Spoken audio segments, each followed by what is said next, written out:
Hello, good evening, everybody. Thank you for joining this evening's live stream guided meditation. This is being recorded live on Saturday night at the Mindful Movies. It is Meditate with Adam, session 174. We've been meditating daily since the UK was put into lockdown, and here we are, and we're still going strong. Thanks for coming along.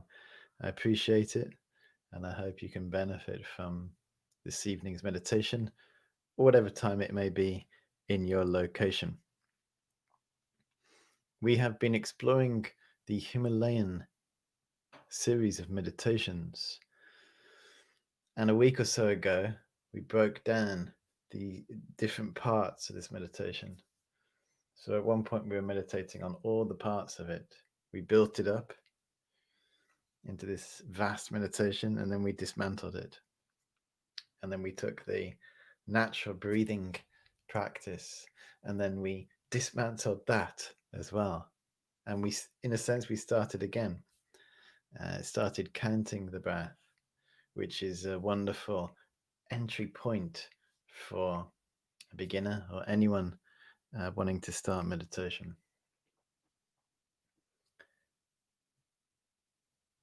The second part of the meditation is compassionate motivation.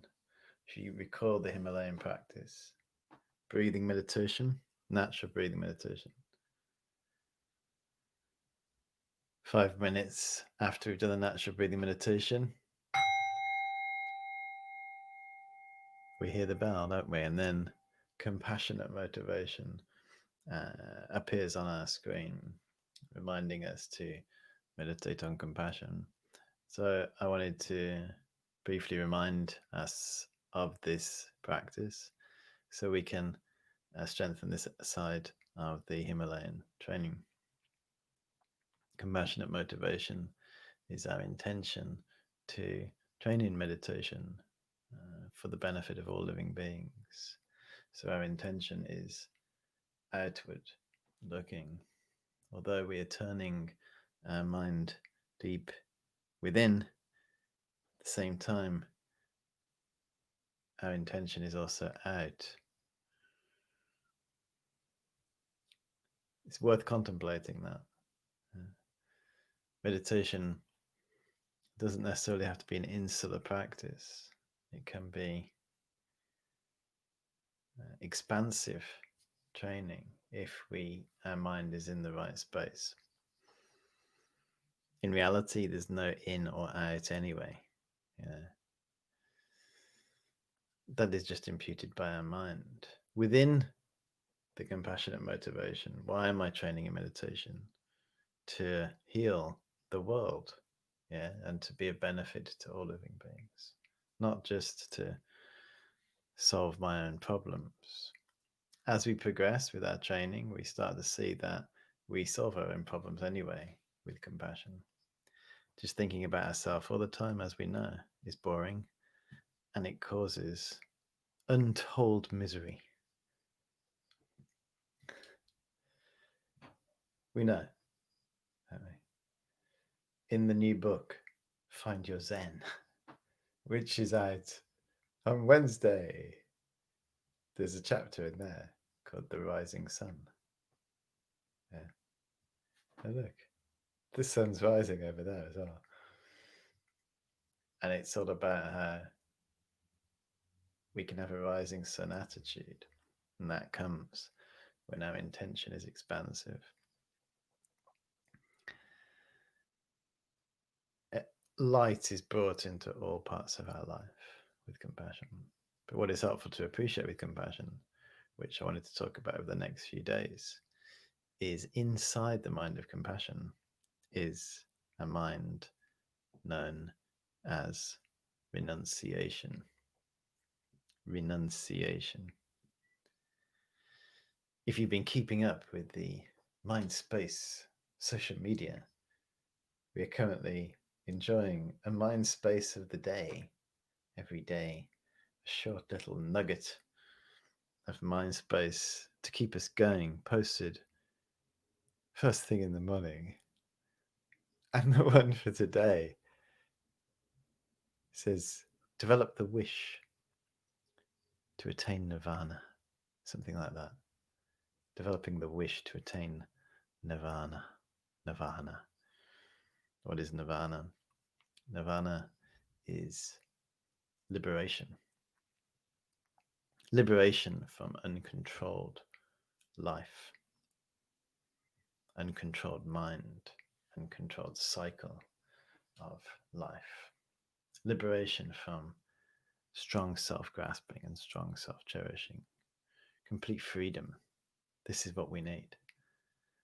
First. Well, it would be great, wouldn't it, to try to be able to help others. Everybody has a compassionate intention.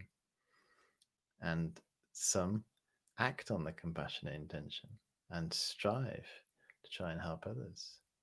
But it's not straightforward, is it, helping others?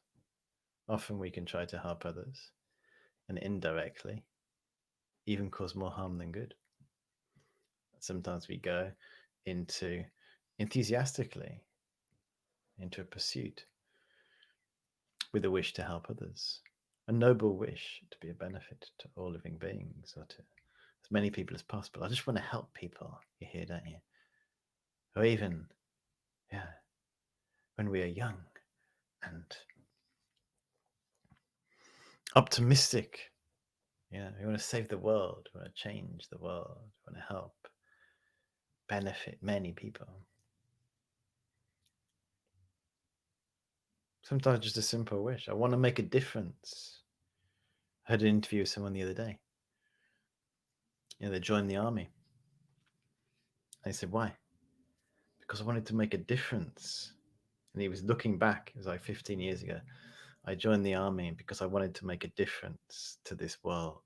I wanted to make the world a better place. Yeah.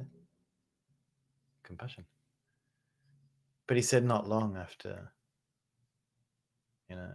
getting involved, he lost to some degree this strong altruistic wish and got caught up in the everyday, which happens in many, many vocations.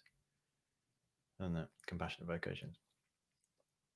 And often we can lose that initial wish to help others, and we just go back to solving out our own difficulties and looking after ourselves, looking after number one, and trying to solve our own problems and not really feeling that we have any energy to help or be a benefit to others.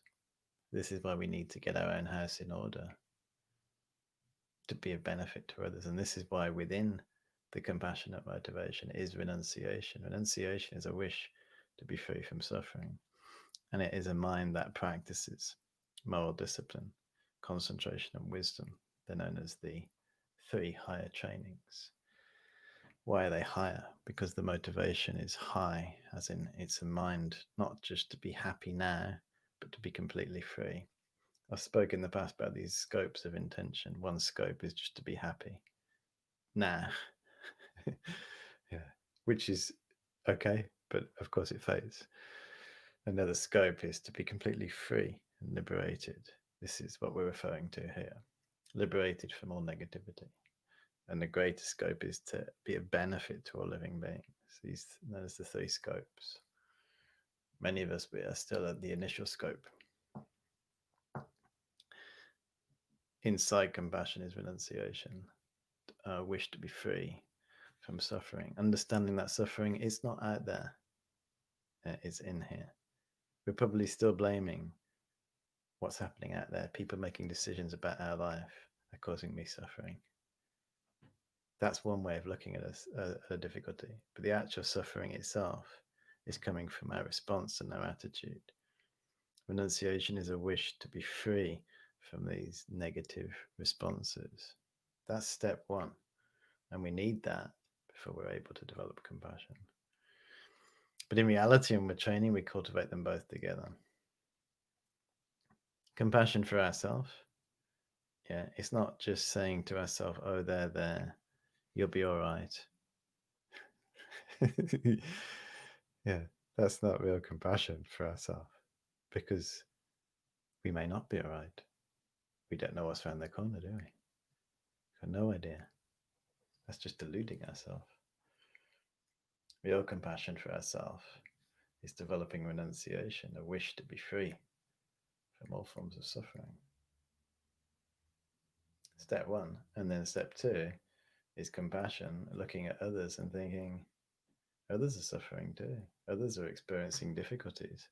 Others are experiencing problems, all manner of problems. Some people just the basics, health, lack of resources.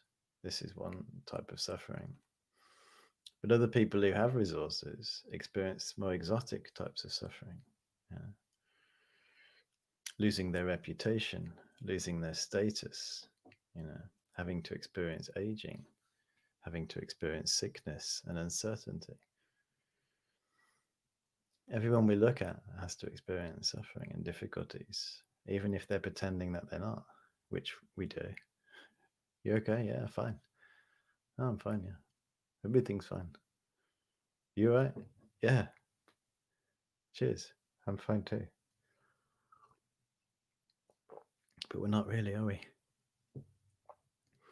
And compassion sees through the veneer of I'm fine and everything's okay. It's not a miserable mind, but it has insight. How wonderful if you could be free from suffering. Not just temporary suffering, but the suffering of the delusions. And with that compassionate intention, we elevate our mind and we send out these good thoughts, starting with our loved ones who are around us. You remember going back to the earlier meditations, saying, imagine you're surrounded by your nearest and dearest, and then surrounding them, your community, surrounding them, all the people you've ever met in your life, surrounding them, all the people in your country, world. So, for as far as you can see, countless living beings. This is the compassion visualization. And then our heart goes out to everybody, thinking, how wonderful if everyone, this is another challenge, of course, how wonderful if everyone could be free from suffering. Not just the people who think like me and look like me, or who like me, but everyone. So this is, of course, a deep subject and it takes time to appreciate it, which we don't have here. Nevertheless, we do our best. We try to develop compassion to as many people, for as many people as possible. Yeah. If it's just one, ourself, that's a start. Two, even better. Three, and then keep going. And gradually, as your mind strengthens, we try to include more and more and more people until we can include all living beings. When we see anybody, our instinctive response is to generate compassion and think, may you be free from suffering. How wonderful if you could be free from suffering. Open heart. And this is the object of meditation. So although compassion is aware of suffering, it's not dwelling in it. It's actually almost seeing beyond it. Yeah, so compassion is actually a joyful, uplifted mind, but it's just a mind here. We're not running around putting bandages on people. We may do. We're just meditating on the mind. We're energizing ourselves. To really help others, we have to consolidate our energies. Just running around, helping people all the time, eventually can do more harm than good because we burn out and we can't help anybody then. We can't even help ourselves. So we must stop and recover. And that's why meditation is a winning formula for cultivating compassion, giving us that much needed strength that we need to benefit others by starting to benefit ourselves.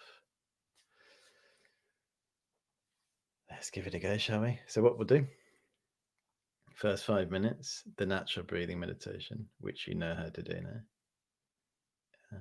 Then 5 minutes in, we'll develop compassion. First for renunciation, and then compassion. And then as part of our compassion, we dedicate all the good energy from our meditations to all living beings for healing across the world. So that dedication at the end, that is also compassion. So please sit in a comfortable position with your back straight if possible, shoulders relaxed, eyes closed. If you're feeling tired, maybe leave them open slightly.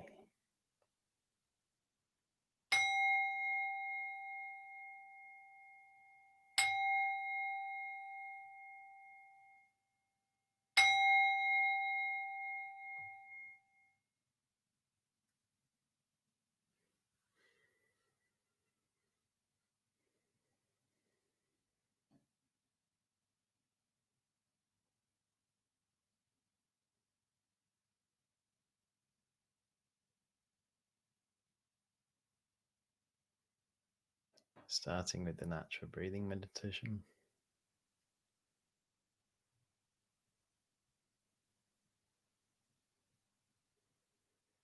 If your mind is distracted, use the counting. If not, try to follow the natural breath, entering and leaving your body.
We now turn our attention to the mind of renunciation, which is a wish to be free from suffering ourselves.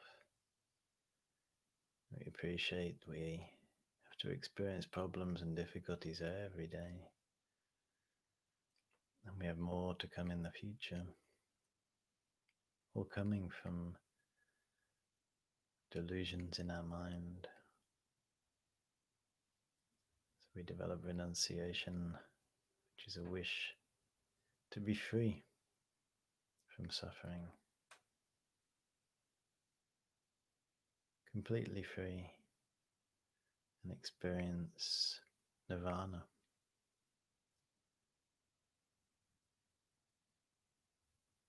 permanent inner peace.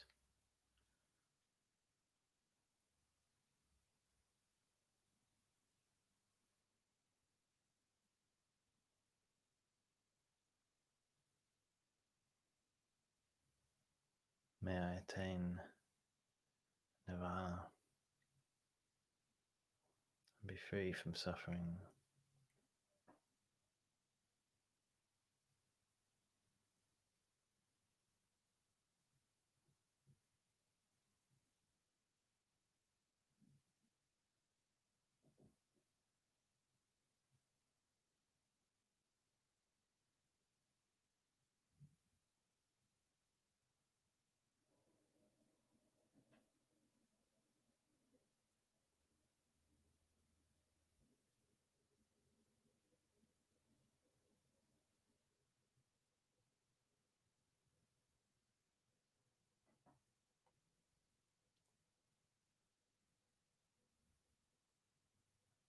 And we remember we are surrounded by all living beings.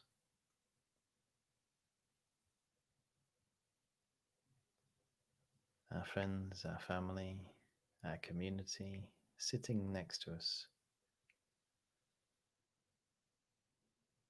surrounding them, countless living beings. We appreciate they're all just like us.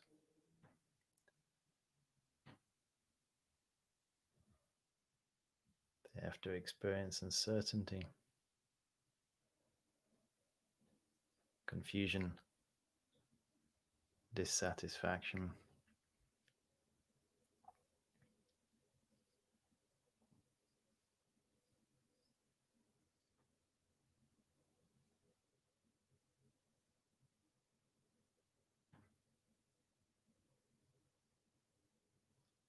We extend our compassion to as many people as we can. A big open heart. How wonderful. All living beings could be free from their suffering. Our heart goes out. We build on our natural compassion and extend it out to all living beings. We try to hold it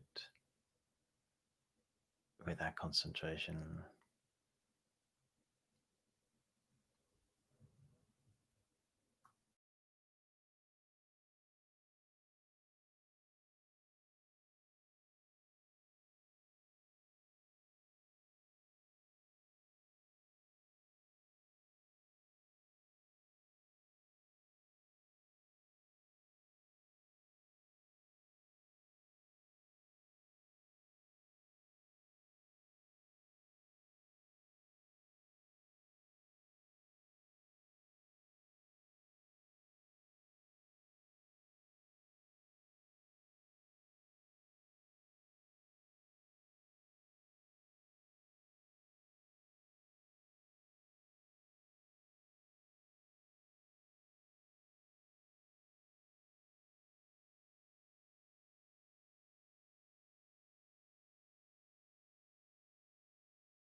If your mind is distracted, you can try to combine compassion with your breathing. Breathing in, may I be free from suffering. Breathing out, may others be free from suffering. This helps to concentrate the mind if we're feeling distracted.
Just try to extend your compassion across the world,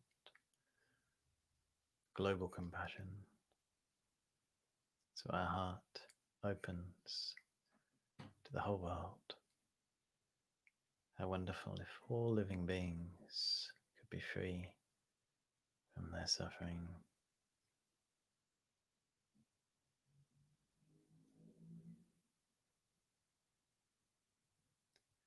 And while remembering all living beings, we dedicate all the good energy from our meditation and any of the previous meditations that we've done for healing across the world. May everyone find healing in their body and mind and attain liberation. And may we progress with our practices for the benefit of many people.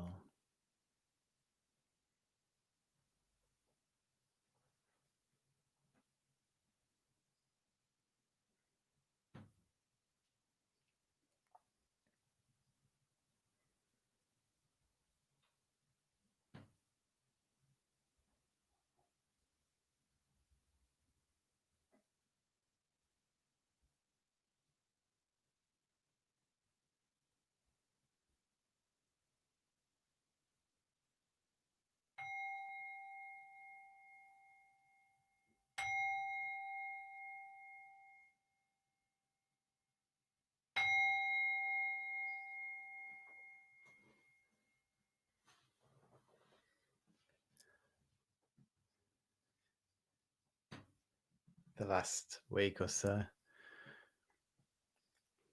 we were just focusing our mind on the breath. But you can see how compassion has a completely new perspective, opens everything up. Beautiful meditation, and one that can be integrated into our daily life, into our decision making. Usually when we experience difficulties or we hear unwelcome news, the first thought is to look after ourselves, get our, sort out ourselves. But compassion is a healing mind, and the training in compassion, renunciation in compassion, heals all our problems.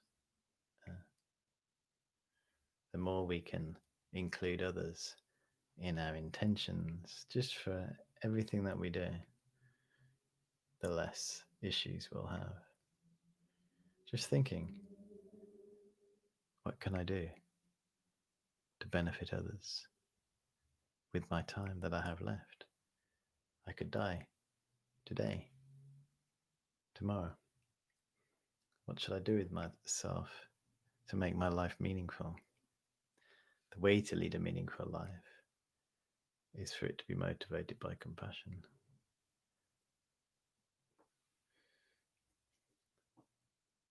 Thanks for listening and meditating and joining this group meditation on a Saturday night. Who would have thought it? We'd be sitting here having a Saturday night meditation. I appreciate you coming, and I wish you, or Saturday morning meditation or afternoon. Thanks for coming along, and we'll be here again tomorrow, same time. Take care, and bye for now.